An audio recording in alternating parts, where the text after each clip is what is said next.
काल आपण anti Markovnikov's rule पाहिला होता आणि अँटी मार्कोव्ह-विकोव्हस रूल किंवा पेरॉक्साइड इफेक्ट हे फक्त HBrच फॉलो करते, HCl आणि HI हे फॉलो करत नाही. तर त्यामुळे आज एक क्वेश्चन्स आपण इथे क्रिएट करू की why peroxide effect is not observed in case of HCl and HI. HCl आणि HI हे पेरॉक्साइड इफेक्ट का दाखवत नाहीत?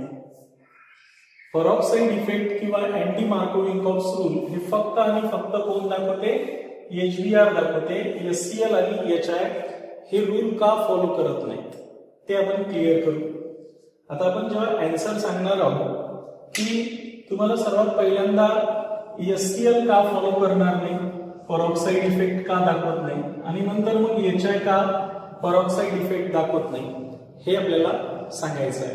त्याच्यामुळे आपण जेव्हा आन्सर सांगतो की the peroxide effect is only shown by HBr, peroxide effect हे फक्त HBrच दाखवते and not HCl and HI. HCl आणि HI हे पेरॉक्साइड इफेक्ट दाखवत नाहीत. आता याचं कारण काय ते आपण वन बाय वन समजून घेऊ. सर्वात पहिलं कारण आपण कोणासाठी घेऊ? For HCl. बघा लक्षात ठेवायचं आहे, फॉर HCl. आता HCl चा जर आपण विचार केला तर यांच्या पहिल्यांदा बॉन्ड डिसोसिएशन एन्थाल्पी, म्हणजे आपण हा HCl बॉन्ड जो असतो हा स्ट्रॉंगर बॉन्ड असतो. काय असतो? स्ट्रॉंगर बॉन्ड असतो, है की नाही? आपल्याला जर बॉन्ड स्ट्रेनचा विचार केला तर सर्वात वीक बॉन्ड कोणता असतो? HI. त्याच्यापेक्षा थोडंसं स्ट्रॉंग कोणता असतो? HBr. आणि सर्वात स्ट्रॉंग बॉन्ड कोणता असतो? HCl. ठीक आहे. तर सर्वात पहिल्यांदा आपण जे पेरॉक्साइड प्रोव्हाइड करतो ते जे पेरॉक्साइड असते तर तो हा HCl बॉन्ड ब्रेक करू शकत नाही फ्री रॅडिकल मध्ये. त्याचं कारण आहे की HCl is the stronger bond. हा HCl कसा आहे? स्ट्रॉंगर बॉन्ड आहे. यांची बॉन्ड एन्थाल्पी बघा लक्षात ठेवायचं आहे. बॉन्ड एन्थाल्पी म्हणजे बॉन्ड तोडण्यासाठी लागणारी एनर्जी ही किती आहे? 430.5 किलो जूल पर मोल. बघा लक्षात ठेवायचं आहे. सर्वात जास्त बॉन्ड तोडण्यासाठी एनर्जी कोणाला लागते? या HCl ला लागते. 430.5 किलो जूल पर मोल एवढी एनर्जी आपल्याला कशाला? हायड्रोजन आणि क्लोरीन मधला बॉन्ड तोडण्यासाठी लागते. त्याच्यामुळं जे पेरॉक्साइड असते ते पेरॉक्साइड हे सफिशियंट एनर्जी प्रोव्हाइड करू शकत नाही and that's why HCl does not break. हा ब्रेक होत नाही, है की नाही? ब्रेक टू फॉर्म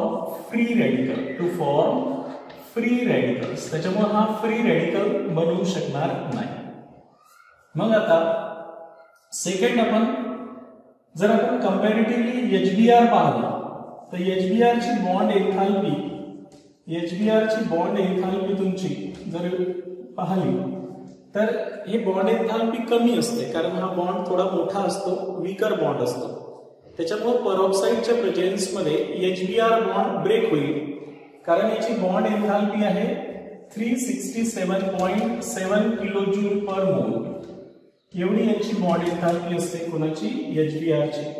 आणि त्याच्यामुळे पेरॉक्साइडच्या प्रेझेन्स मध्ये हा HBr बॉन्ड इझिली ब्रेक होईल and it produce H free radicals and Br free radicals असे प्रोड्यूस होईल. Whereas HCl bond is stronger, it has high bond dissociation enthalpy. याला बॉन्ड तोडण्यासाठी जास्त एनर्जी लागते 430.5 किलो जूल पर मोल and that's why in the presence of peroxide they do not produce free radicals. त्याच्यामुळे हे free radical produce करत नाही. While HBr has a bond dissociation enthalpy less and in the presence of peroxide they produce free radicals. ठीक आहे. आता हे तर ठीक आहे, तुम्ही HCl स्ट्रॉंगर बॉन्ड असल्यामुळे तो ब्रेक होणार नाही आणि त्यांच्यापासून फ्री रॅडिकल पेरॉक्साइडच्या प्रेझेन्स मध्ये आपण करू शकणार नाही. पण आता HIच्या बाबतीत सांगा, HI तर त्याचा बॉन्ड एन्थाल्पी कमी आहे ना. बॉन्ड एन्थाल्पी म्हणून मी आता सेकंड कोणाच्या विषयी सांगणार आहोत? For HI. आता तुम्ही HI जर विचार केला हायड्रोआयोडिक ऍसिडचा आणि यांची जर बॉन्ड एन्थाल्पीचा विचार केला, यांची जर बॉन्ड एन्थाल्पी घेतली तर ही बॉन्ड एन्थाल्पी खूप कमी आहे, म्हणजे याच्याही पेक्षा कमी आहे, 363.5 किलो जूल पर मोल नियरली इतकी याची बॉन्ड डिसोसिएशन एन्थाल्पी आहे. त्याच्यामुळे पेरॉक्साइडच्या प्रेझेन्स मध्ये हा होमोलॅटिकली ब्रेक सुद्धा होईल. हा काय होणार आहे, ब्रेक होईल and produce H free radical I free radical. पण हा सुद्धा का ऍडिशन करत नाही, त्याचं कारण असं आहे की this iodine free radicals are unstable and they readily combines. हे स्वतःच कंबाईन होतात अँड प्रोड्यूस I2. हे I2 प्रोड्यूस करत असते रॅदर दॅन ऍडिशन. हे ऍडिशन करण्याच्या ऐवजी हे स्वतःच कंबाईन होतात आणि एक स्टेबल I2 मॉलिक्यूल तयार करते. That's why HCl and HI do not shows peroxide effect किंवा anti Markovnikov's rule. Only HBr shows Markovnikov's rule और peroxide इफेक्ट. क्लिअर झालं मी काय सांगितलंय ते. HI साठी तर बॉन्ड एन्थाल्पी कमी लागते, हा बॉन्ड ब्रेक सुद्धा होतो होमोलॅटिकली, फ्री रॅडिकल सुद्धा प्रोड्यूस होत असते कारण याला तुटण्यासाठी एनर्जी BHBr पेक्षाही कमी लागते. पण हे जे फ्री रॅडिकल्स तयार होतात त्यामध्ये iodine free radical itself combine, स्वतःच कंबाईन होतात अँड I2 प्रोड्यूस करते रॅदर दॅन ऍडिशन. त्या डबल बॉन्ड मध्ये ते ऍड करण्याच्या ऐवजी स्वतःच H2 स्टेबल मॉलिक्यूल मध्ये कन्वर्ट होते. अँड देअरफॉर, आणि म्हणूनच आपण सांगतो hence only HBr shows peroxide effect. त्याच्यामुळे HBrच फक्त peroxide इफेक्ट फॉलो करत असतो. इथपर्यंत सर्वांच्या लक्षात आलं. तर हे तर झालं आपण अँटी मार्कोव्हिंकॉफ्स रूल किंवा peroxide इफेक्ट किंवा मायोखराश इफेक्ट फक्त HBrच का दाखवतो, HCl आणि HI का दाखवत नाही. तर काही एक्झाम्पल घेऊ आता आपण मार्कोव्हिंकॉफ्स रूल आणि अँटी मार्कोव्हिंकॉफ्स रूल. पण एक लक्षात ठेवायचं आहे की अँटी मार्कोव्हिंकॉफ्स रूल किंवा peroxide इफेक्ट फक्त आणि फक्त HBrच दाखवते, HCl आणि HI दाखवत नाही. त्याचं आपण कारणही समजून घेतलेलं आहे. आता आपण समोर काही एक्झाम्पल घेऊ जेणेकरून आपण मार्कोव्हिंकॉफ्स rule, anti Markovnikov's rule clear करू. नंतर मार्कोव्हिंकॉफ्स रूलचं मेकॅनिझम समजून घेऊ आणि नंतर मग अँटी मार्कोव्हिंकॉफ्स रूलचंही मेकॅनिझम समजून घेऊ, म्हणजे peroxide इफेक्टचंही मेकॅनिझम समजून घेऊ की हे कशा प्रकारे रिएक्शन्स करत असतात म्हणून. ठीक आहे, बघा. तर बघा, लक्ष द्या. आपण आता मार्कोव्हिंकॉफ्स रूल आणि अँटी मार्कोव्हिंकॉफ्स रूलचे काही एक्झाम्पल मधले प्रॉडक्ट प्रिडिक्ट करू. एक्झॅक्टली मेजर प्रॉडक्ट आपलं कोणतं भेटायला पाहिजे. तर आता हे समजून घेण्यासाठी आपण सर्वात पहिले एक्झाम्पल घेऊ प्रोपिलीन. प्रोपिलीनची रिएक्शन जर आपण HBr सोबत केली आणि एकदा आपण हिटिंग दिलं आणि तीच रिएक्शन्स peroxideच्या प्रेझेन्स मध्ये केली तर नॅचरली अनसिमेट्रिकल अल्किनची रिएक्शन्स आपण अनसिमेट्रिकल रिएजंट सोबत जेव्हा करत असतो तर त्यावेळेस आपण जर ती रिएक्शन्स नॉर्मली होत असेल HBr मध्ये तर ते कोणत्या रूलनुसार करत असतो, मार्कोव्हिंकॉफ्स रूलनुसार करत असतो. तर मार्कोव्हिंकॉफ्सचं म्हणणं काय की हा जो निगेटिव्ह पार्ट आहे हा कुठे ऍड करायचा असतो, कमीत कमी हायड्रोजन असणाऱ्या कार्बन कार्बन डबल बॉन्डला. हा वाला आपला मेजर प्रॉडक्ट असतो according to the Markovnikov's rule. आणि त्याच्यामुळं आपलं जे मेजर प्रॉडक्ट असेल ते या रिएक्शन्स मधलं कोणतं येणार आहे, secondary propyl bromide according to the Markovnikov's rule. आणि आता हेच रिएक्शन्स मी peroxideच्या प्रेझेन्स मध्ये केली. peroxideच्या प्रेझेन्स मध्ये केल्या गेल्यामुळे हीच रिएक्शन्स आता अँटी मार्कोव्हिंकॉफ्स रूल नुसार होणार आहे. अँटी मार्कोव्हिंकॉफ्स रूलचं म्हणणं काय की अनसिमेट्रिकल अल्किनची रिएक्शन अनसिमेट्रिकल रिएजंट सोबत जर केली तर हा जो निगेटिव्ह पार्ट आहे हा निगेटिव्ह पार्ट अशा कार्बन कार्बन डबल बॉन्डेड कार्बनला ऍड होईल ज्यांच्यापाशी more number of hydrogen atom आहे. म्हणजे हा negative part more number of hydrogen असणाऱ्या कार्बन कार्बन डबल बॉन्डला ऍड होईल. आणि म्हणून आपलं आन्सर येईल इथे प्रायमरी टाईपचं. CH3 CH2 CH2 Br. आता Br इथे ऍड झालेला दिसेल. हे राहणार आहे अँटी मार्कोविंकॉफ्स रूल नुसार मेजर प्रोडक्ट आणि हे मार्कोविंकॉफ्स रूल नुसार मेजर प्रोडक्ट असेल. क्लिअर झालं. सेकंड एक्झाम्पल घेऊ आपण. आता सेकंड एक्झाम्पल मध्ये मी एक सिंपलसेच एक्झाम्पल पहिले सेकंड याच्यात घेऊ आणि मग आपण थोडे कॉम्प्लिकेटेड एक्झाम्पल तयार करू. जसं मी हे एक एक्झाम्पल घेतलं, आयसोब्युटिलीन किंवा 2-मिथिल प्रॉप 1-EN यांची रिएक्शन जर आपण हायड्रोब्रोमिक ऍसिड सोबत केली, बघा लक्षात ठेवायचं आहे, कोणासोबत केली? हायड्रोब्रोमिक ऍसिड सोबत केली. पुन्हा कंडिशन्स मी 2 फॉलो केल्या. एकदा स्ट्रॉंगली हीट केलं आपण आणि एकदा रिएक्शन्स आपण परऑक्साईडच्या प्रेझेन्स मध्ये केली. परऑक्साईड कोणताही घेता येईल. जसं मी इथं H2O2 हायड्रोजन परऑक्साईड घेतलाय, तर आपल्याला लक्षात आलं पाहिजे की हा अनसिमेट्रिकल अल्कीन आहे, हा अनसिमेट्रिकल रिएजंट आहे. त्यामुळे रिएजंट मध्ये निगेटिव्ह पॉझिटिव्ह पहिले ओळखा. आता दोन्ही अनसिमेट्रिकल अल्कीन आणि अनसिमेट्रिकल रिएजंट असेल तर नॉर्मली ती कोणती रिएक्शन असते? मार्कोविंकॉफ्स रूल नुसार आपण मेजर प्रॉडक्ट प्रिडिक्ट करत असतो. त्यामुळे एक्झॅक्टली मेजर प्रॉडक्ट कोणता तयार होईल? हा जो निगेटिव्ह पार्ट आहे अनसिमेट्रिकल रिएजंट मधला, हा अशा कार्बन कार्बन डबल बॉन्डेड कार्बनला ऍड करायचा ज्यांच्यापाशी हायड्रोजनची संख्या कमी असते. आणि म्हणूनच आपलं मेनली आन्सर येणार आहे, बघा लक्षात ठेवायचं आहे, हा निगेटिव्ह पार्ट या कार्बनला लागल, त्याच्यामुळे इथे Br ऍड होईल आणि हा हायड्रोजन इथे लागेल आणि या डबल बॉन्डचं कन्व्हर्शन सिंगल बॉन्ड मध्ये होईल. तर अशा प्रकारे टर्शरी ब्युटील ब्रोमाइड आपल्याला हा कोणता तयार होईल? टर्शरी ब्युटील ब्रोमाइड हा आपला मेजर प्रॉडक्ट असेल. हा काय असेल? मेजर प्रॉडक्ट असेल. आणि परऑक्साईडच्या प्रेझेन्स मध्ये केली तर ती रिएक्शन्स HBr सोबत, अनसिमेट्रिकल अल्कीनची रिएक्शन जर HBr सोबत केली परऑक्साईडच्या प्रेझेन्स मध्ये तर ती अँटी मार्कोविंकॉफ्स रूल नुसार होते. आता अँटी मार्कोविंकॉफ्स रूल काय म्हणते की हा जो निगेटिव्ह पार्ट आहे हा अशा कार्बन कार्बन डबल बॉन्डेड कार्बनला ऍड करायचा ज्यांच्यापाशी हायड्रोजनची संख्या जास्त आहे. म्हणजे प्रायमरी टाईपचा प्रॉडक्ट तुमचा तयार होईल इथे CH3 बघा लक्षात ठेवायचं आहे. आता हा Br या कार्बनला अटॅच होईल CH2Br आणि हा हायड्रोजन या कार्बनला ऍड होईल.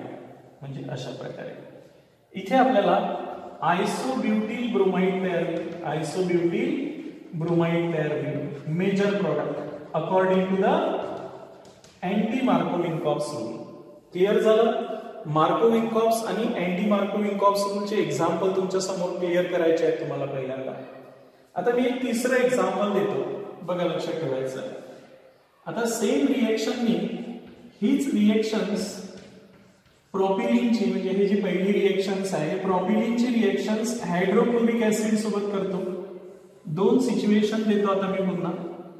एकदा रिएक्शन्स नॉर्मली आपण हीट करून करू आणि एकदा रिएक्शन्स परऑक्साईडच्या प्रेझेन्स मध्ये करू, हायड्रोजन परऑक्साईडच्या प्रेझेन्स मध्ये. आता मला सांगा की या दोन्ही याच्यातले मेजर प्रॉडक्ट कोणते असेल?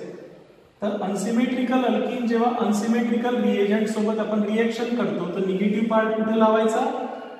कमीत कमी हायड्रोजन असणाऱ्या कार्बन कार्बन डबल बॉन्डला मार्कोविंकॉफ्स रूल नुसार. तर Cl हा मधातल्या कार्बनला लागेल आणि हायड्रोजन या कार्बनला लागेल आणि म्हणूनच आपलं पहिलं आन्सर येईल सेकंडरी प्रोपिल क्लोराइड. हे मेजर प्रॉडक्ट असेल. आता मला सांगा की हे जे दुसरं आहे परऑक्साईडच्या प्रेझेन्स मध्ये HCl जर अनसिमेट्रिकल अल्कीन सोबत रिएक्शन्स केली तर मेजर प्रॉडक्ट कोणाच्या म्हणण्यानुसार राहील? अँटी मार्कोविंकॉफ्स रूलच्या म्हणण्यानुसार राहील का? नाही. बघा लक्षात ठेवा, जर तुम्ही अँटी मार्कोविंकॉफ्स रूल नुसार याचं प्रॉडक्ट काढलं तर तुमचं आन्सर चुकलं. त्याचं कारण आहे की anti Markovnikov's rule only follow by HBr not by HCl. मी आता सांगितलंय तुम्हाला की HCl ची बॉन्ड एन्थाल्पी जास्त असते, त्याच्यामुळं HCl परऑक्साईडच्या प्रेझेन्स मध्ये फ्री रॅडिकल तयार करत नाही. त्याच्यामुळे ही सुद्धा मार्कोविंकॉफ्स रूल नुसारच रिएक्शन्स होईल आणि आपल्याला सेम आन्सर येईल सेकंडरी प्रोपिल क्लोराइड. हेच आपलं मेजर प्रोडक्ट राहणार आहे. ही रिएक्शन अँटी मार्कोव्हिंकॉफ्स रूल नुसार घडणार नाही, ही सुद्धा मार्कोव्हिंकॉफ्स रूल नुसारच घडेल. क्लिअर होऊन राहिलं मी काय सांगितलं आहे ते. तर आता हे जे रिएक्शन्स होते, कोणतेही जरी रिएक्शन्स असेल तर त्यातलं मेजर प्रॉडक्ट आपल्याला according to the Markovnikov's rule आणि अँटी मार्कोव्हिंकॉफ्स रूल आपल्याला काय करता आलं पाहिजे, प्रिडिक्ट करता आलं पाहिजे. ठीक आहे. आणि एक्झाम्पल आता मी थर्ड एक्झाम्पल घेतलं, आता फोर्थ एक्झाम्पल दाखवतो तुम्हाला घेऊन. बघा आता फोर्थ एक्झाम्पल घ्यायचं आहे आपल्याला. ठीक आहे. तर फोर्थ एक्झाम्पल मध्ये एक रिंग घेतली आपण आणि अल्कीन घेतलाय असा, आणि यांची रिएक्शन जर आपण कोणासोबत केली, हायड्रोब्रोमिक ऍसिड सोबत केली. सिच्युएशन पुन्हा मी दोन दिले आहे तुम्हाला. एकदा ही रिएक्शन स्ट्रॉंगली हिटिंग करू आणि एकदा आपण ही परऑक्साईडच्या प्रेझेन्स मध्ये करू. जसं सोडियम परऑक्साईड जरी घेतलं तरी चालेल किंवा परऑक्सी एसिटिक ऍसिड घेतलं तरी चालेल. आता हा अनसिमेट्रिकल अल्कीन आहे, हा अनसिमेट्रिकल रिएजंट आहे, हा निगेटिव्ह पार्ट, हा पॉझिटिव्ह पार्ट. आता डायरेक्ट हिटिंग केली तर कोणत्या रूल नुसार रिएक्शन्स होईल, मार्कोव्हिंकॉफ्स रूल नुसार होईल. मार्कोव्हिंकॉफ्सचं म्हणणं काय की हा जो निगेटिव्ह पार्ट आहे हा कुठे लावायचा, अशा कार्बन कार्बन डबल बॉन्डेड कार्बनला लावायचा ज्याच्यापेक्षा हायड्रोजनची संख्या कमी आहे. इथे ऑलरेडी या कार्बनला 4 व्हॅलन्सी आहे, हायड्रोजन नाही आहे. इथे तरी एक हायड्रोजन आहे, बरोबर आहे. म्हणजे हायड्रोजनची संख्या इथे कमी असल्यामुळे हा निगेटिव्ह पार्ट आपल्याला इथेच लावावा लागेल. आणि म्हणून आपला याचं major product according to the Markovnikov's rule काय राहणार आहे, टर्शरी टाइप्स ऑफ प्रोडक्ट तयार होईल. ठीक आहे. हे वाला आपलं मेजर प्रोडक्ट राहील अकॉर्डिंग टू मार्कोव्हिंकॉफ्स रूल. आता मला सांगा की जर हेच रिएक्शन आपण परऑक्साईडच्या प्रेझेन्स मध्ये केली HBr सोबत, तर HBr परऑक्साईड इफेक्ट दाखवतो, त्याच्यामुळे अँटी मार्कोव्हिंकॉफ्स रूल नुसार ही रिएक्शन्स होईल. आणि या रिएक्शन्स मधला आपला प्रॉडक्ट आता हा Br निगेटिव्ह म्हणजे अनसिमेट्रिकल रिएजंट मधला निगेटिव्ह पार्ट जास्तीत जास्त हायड्रोजन असणाऱ्या कार्बन कार्बन डबल बॉन्डला द्यायचा. आणि म्हणून तुमचं इथे मेजर प्रॉडक्ट या प्रकारचं येईल. हे वाला Br इथे येईल आणि this is the major product according to the peroxide effect और अँटी मार्कोव्हिंकॉफ्स रूल. क्लिअर होऊन राहिलं मी काय सांगितलं आहे ते. आता बघा नेक्स्ट फिफ्थ एक्झाम्पल घेऊ आपण. ठीक आहे. असं एक एक्झाम्पल घेतलं आहे मी आणि यांची रिएक्शन्स तुम्हाला मी सांगितलं आहे की HBr सोबत करा. कोणाच्या प्रेझेन्स मध्ये एकदा आपण काय करू, हिटिंग करू आणि एकदा आपण परऑक्साईडच्या प्रेझेन्स मध्ये रिएक्शन्स करू. आता तुमच्या लक्षात आलं पाहिजे की काही एक्झाम्पल सॉल्व्ह केल्यानंतर HBr आणि परऑक्साईड असेल आणि इकडे अनसिमेट्रिकल अल्कीन असेल तर अँटी मार्कोव्हिंकॉफ्स रूल असा फॉलो करायचा आहे. आणि डायरेक्ट हिटिंग असेल तर मार्कोव्हिंकॉफ्स रूल फॉलो करायचा आहे. काय म्हणते हे मार्कोव्हिंकॉफ्स रूल, पहिल्यांदा हा जो निगेटिव्ह पार्ट आहे हा कुठे लावायचा, अशा कार्बन कार्बन डबल बॉन्डेड कार्बनला लावायचा ज्याच्यापेक्षा हायड्रोजनची संख्या कमी आहे. इथे हायड्रोजन्स कमी आहे आणि त्यामुळं आपलं मेन आन्सर येईल इथे Br लागेल. हे वाला आपलं मेजर प्रॉडक्ट असेल आणि इथे हायड्रोजन्स लागेल. डबल बॉन्डचं कन्व्हर्शन सिंगल बॉन्ड मध्ये. आता आपण जेव्हा अँटी मार्कोव्हिंकॉफ्स रूल नुसार करणार तर ती Br निगेटिव्ह कुठे ऍड होईल, जास्तीत जास्त हायड्रोजन असणाऱ्या कार्बन कार्बन डबल बॉन्डला. आणि म्हणून याचा आन्सर येईल तुमचं हे वालं तुमचं मेन आन्सर राहील. Br तुमचा या वाल्या कार्बनला लागेल. समजलं, लक्षात आलं का. अशा प्रकारे म्हणजे तुम्हाला major product according to the Markovnikov's rule आणि according to the anti Markovnikov's rule major product कोणकोणते असतील ही प्रिडिक्ट करता आलं पाहिजे. हे आपला पहिला उद्देश आहे. ठीक आहे. म्हणजे तुम्हाला स्टेटमेंट समजलं असेल, मार्कोव्हिंकॉफ्स रूल समजला असेल, अँटी मार्कोव्हिंकॉफ्स रूल समजला असेल तर तुम्हाला हे एक्झाम्पल इझिली सॉल्व्ह करता येईल. इथपर्यंत सर्वांच्या लक्षात आलंय. आता काही असे एक्झाम्पल आहेत जे मार्कोव्हिंकॉफ्स रूल नुसार जर तुम्ही सॉल्व्ह केले तर त्यांचे आन्सर नक्कीच इनकरेक्ट येतील. बरोबर आहे. त्यासाठी आपल्याला मार्कोव्हिंकॉफ्स रूलचं मेकॅनिझम आणि अँटी मार्कोव्हिंकॉफ्स रूलचं मेकॅनिझम समजून घ्यावं लागेल. हेच काम मेजर प्रॉडक्ट येते मार्कोव्हिंकॉफ्स रूलमध्ये आणि अँटी मार्कोव्हिंकॉफ्स रूलमध्ये हेच काम मेजर प्रॉडक्ट येते.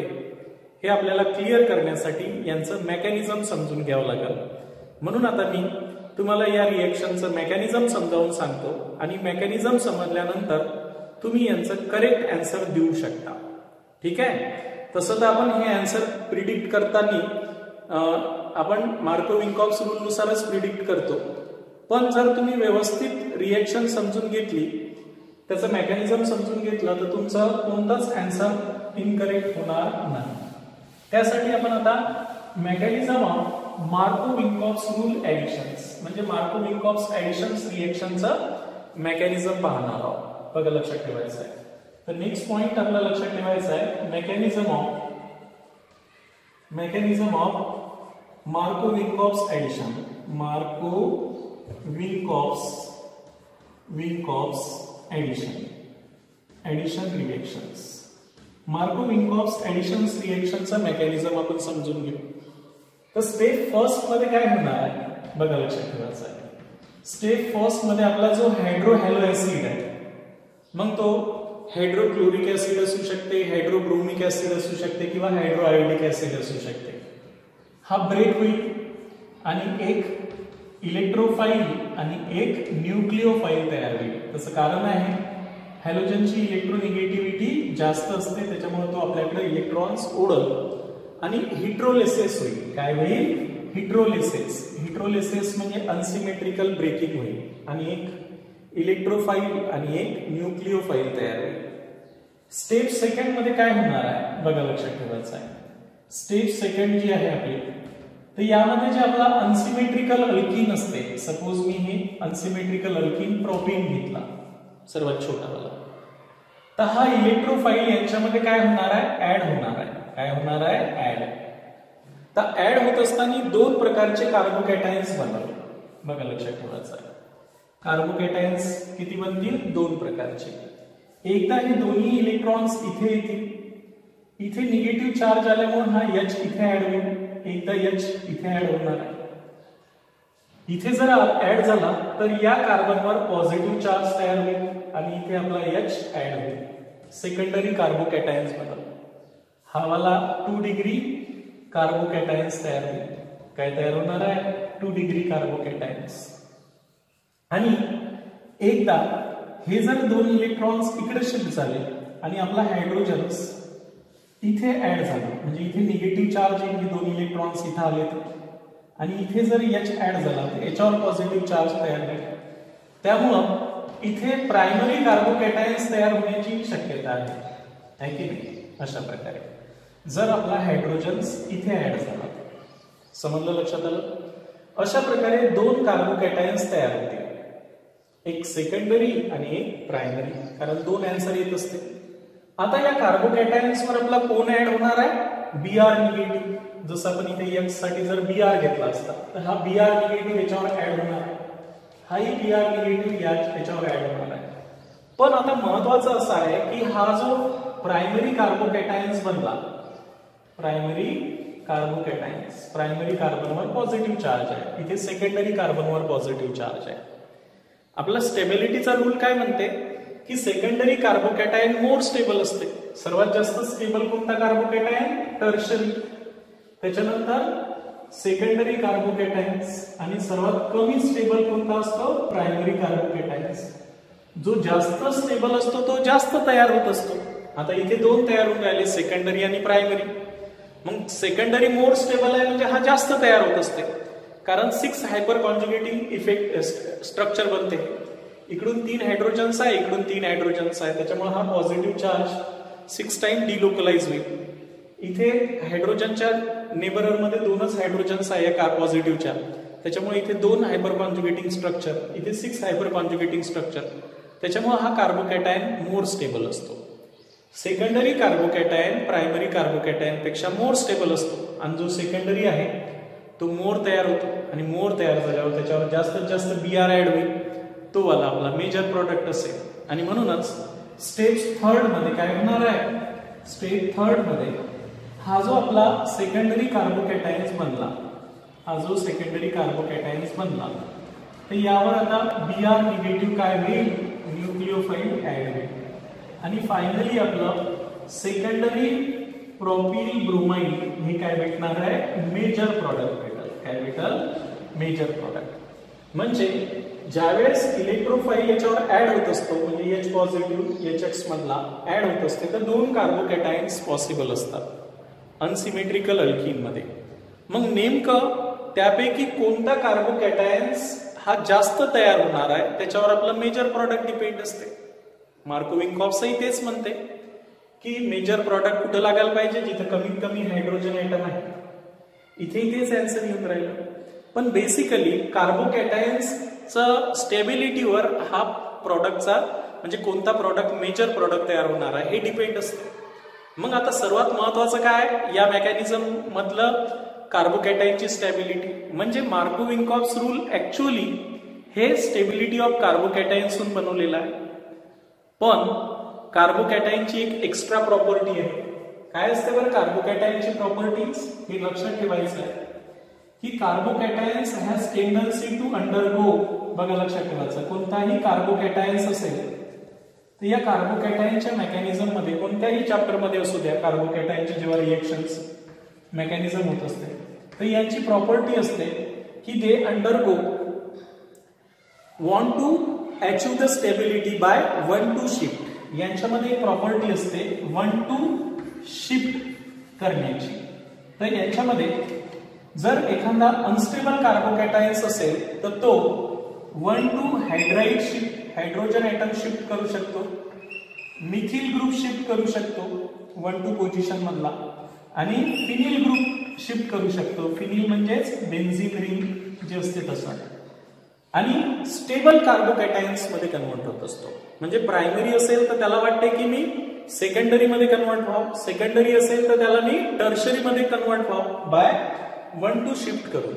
आणि त्याच्यामुळं ऍक्च्युअली बऱ्याचशा काही एक्झाम्पल मध्ये मार्कोविंकॉफ्स रूलनं जर तुम्ही आन्सर काढलं तर नक्कीच तुमचं मेजर प्रॉडक्ट हे रॉंग येऊ शकते.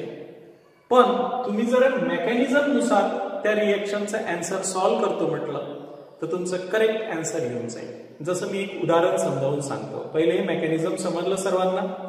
आणि सर्वात महत्वाचा इथे की हे जे कार्बोकॅटायनची प्रॉपर्टी आहे, it undergo achieve the stability by 1 to shift. Means primary carbocation want to convert into the stable secondary carbocation, secondary want to convert into the tertiary by 1 to hydride methyl किंवा phenyl shift. Okay, आता मी याचं एक उदाहरण समजावून सांगतो म्हणजे नक्कीच तुम्हाला लक्षात येईल की आपल्याला मार्कोविंकॉफ्स रूल पेक्षा हे मेकॅनिझम महत्वाचं आहे. कारण या मेकॅनिझम मध्ये तुमच्या लक्षात आलं असेल की हे जे कार्बोकॅटायन्स बनतात तर यातला जो स्टेबल कार्बोकॅटायन्स आहे तो डिसाइड करत असतो की आपल्या ऍडिशन रिएक्शन मधला मेजर प्रॉडक्ट कोणता आहे. ज्यांना नीट JEE किंवा IITचं प्रिपरेशन करायचं असेल त्यांना ह्या गोष्टी क्लिअर असणं आवश्यक आहे. अदरवाईज तुम्हाला जर तुम्ही बुक सारखं स्टडी करत असाल तर ते बोरिंगही वाटणार आहे आणि त्याच्यात एक्झॅक्ट हे आन्सर काय येते आपल्याला समजणार नाही. त्यामुळेच आपण टीचर्स वर डिपेंडंट असतो पहिल्यांदा समजून घेत असताना. एकदा समजलं की मग तुम्हाला काही प्रॉब्लेम राहणार नाही. बघा लक्षात ठेवायचं आहे. इथपर्यंत लक्षात आलं. तर आता मी तुम्हाला इथे जर आपण एका एक्झाम्पल मध्ये मार्कोविंकॉफ्स रूल नुसार जर ते एक्झाम्पल सॉल्व्ह केलं तर नक्कीच आपलं आन्सर रॉंग येईल. तर मग आता आपल्याला करेक्ट करायचं आहे. ऍक्च्युअली त्याच्या मेकॅनिझमवरच तुमचं मेजर प्रॉडक्ट डिपेंड असते, स्टेबिलिटी ऑफ कार्बोकॅटायन्स. तर ते एका एक्झाम्पलवरून तुम्हाला समजून जाईल.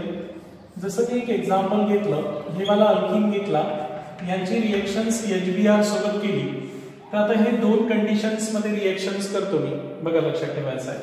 किंवा डायरेक्ट करू आपण. सर्वात पहिले मार्कोविंकॉफ्स रूल समजून घ्यायचा आहे. तर मला याच्यापासून दोन प्रॉडक्ट तयार होतील. हा एक प्रॉडक्ट तयार होईल. बघा लक्षात ठेवायचं आहे. हा एक Br इथे लागेल एकदा.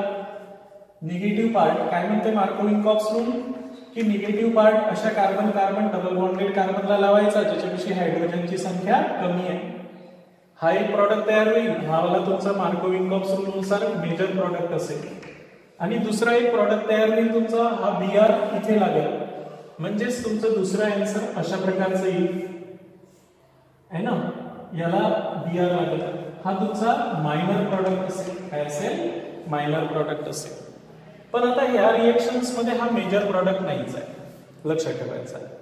हे मला तुमचं रॉंग राहील आन्सर जर तुम्ही असं दिलं तर.